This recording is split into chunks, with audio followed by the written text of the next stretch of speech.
আপনাকে একটা প্রশ্ন করি, গরিব আর ধনীর মধ্যে পার্থক্য কি জানেন? গরিবরা সবসময় টাকা ইনকাম করার জন্য কাজ করে, আর ধনীরা তাদের ইনকাম করা টাকাকে তাদের জন্য কাজে লাগানোর জন্য কাজ করে। এই ছোট্ট একটা ফ্রেমওয়ার্কের কারণে আমরা গরিবরা প্রতিদিন গরিব হতে থাকি, আর ধনীরা প্রতিদিন ধনী হতে থাকে।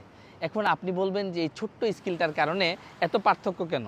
এই জন্য যে আপনি শুধু টাকা ইনকাম করেন, আপনি মনে করেন টাকা ইনকাম করা হচ্ছে ধনী হওয়ার রাস্তা, আর ধনীরা মনে করে টাকা ইনকাম করার সাথে টাকাকে সঠিকভাবে কাজে লাগানো হচ্ছে ধনী হওয়ার রাস্তা। তাই তারা কি করে, তাদের পরিশ্রমের সাথে তাদের এই ব্রেনটা যোগ করে। তখন তাদের ইনকাম করা টাকা তাদের কর্মী হয়ে রোবটের মতো কাজ করতে থাকে। সে যদি বসেও থাকে তার টাকা কিন্তু ঠিকই টাকা নিয়ে আসছে।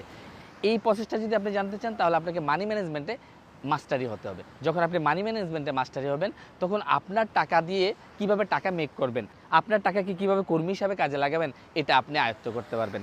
যখন আপনার টাকা আপনার কর্মী হিসাবে কাজ করবে, তখন আপনি আসল টাকা ইনকাম করার মজাটা পাবেন। খেয়াল করে দেখেন, আপনার ধরেন অনেক বড় একটা ফ্যাক্টরি আছে, ফ্যাক্টরিতে অনেকগুলো ওয়ার্কার। যদি তারা ঠিকমতো কাজ না করে আপনার কর্মীরা, তখন আপনার এই ফ্যাক্টরি বা কোম্পানি কি টিকে রাখতে পারবেন?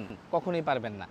ঠিক একইভাবে আপনার ইনকাম করা টাকা যদি আপনার কর্মী হিসাবে কাজ না করে, তাহলে আপনি কি কোনোদিন ধনী হতে পারবেন? কোনোদিনই পারবেন না। কারণ আল্লাহ আমাদের শরীরটা এমনভাবে বানিয়েছে, আমরা হয়তো একটা সময় অনেক পরিশ্রম করতে পারি, কিন্তু একটা সময় আসবে যখন আমরা পরিশ্রম করতে পারবো না।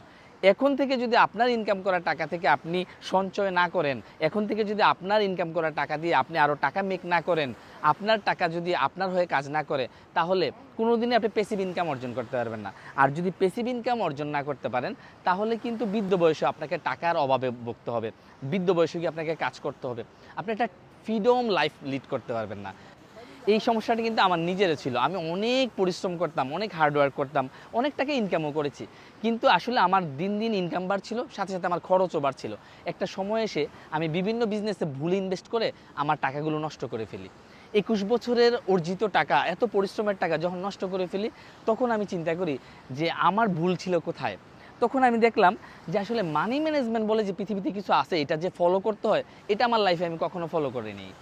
ঠিক আমার মতো দেখি এখন প্রবাসী ভাই বলেন, বাংলাদেশি নতুন উদ্যোক্তা বলেন, চাকরিজীবীরা বলেন, কেউ মানি ম্যানেজমেন্ট ফলো করে না। যে কারণে আমরা অনেক টাকা ইনকাম করার পরও আমাদের মাস শেষে টাকা থাকে না, আমাদের বছর শেষে ঋণ হয়ে যায়। এই সমস্যাগুলো থেকে উত্তীর্ণ হওয়ার জন্য আপনি অবশ্যই মানি ম্যানেজমেন্টে স্কিল হতে হবে। যারা মানি ম্যানেজমেন্ট সম্পর্কে আরও বিস্তারিত জানতে চান, তারা এই ভিডিওর নিচে একটা লিঙ্ক দেওয়া আছে, এখানে আপনার নাম, মোবাইল নাম্বার, অ্যাড্রেস দিয়ে রেজিস্ট্রেশন করে ফেলুন।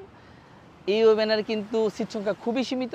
যারা এখনই রেজিস্ট্রেশন করবেন, তারাই শুধু জয়েন হতে পারবেন। দেখা হবে আপনাদের সাথে ওয়েবিনারে। আসসালামু আলাইকুম।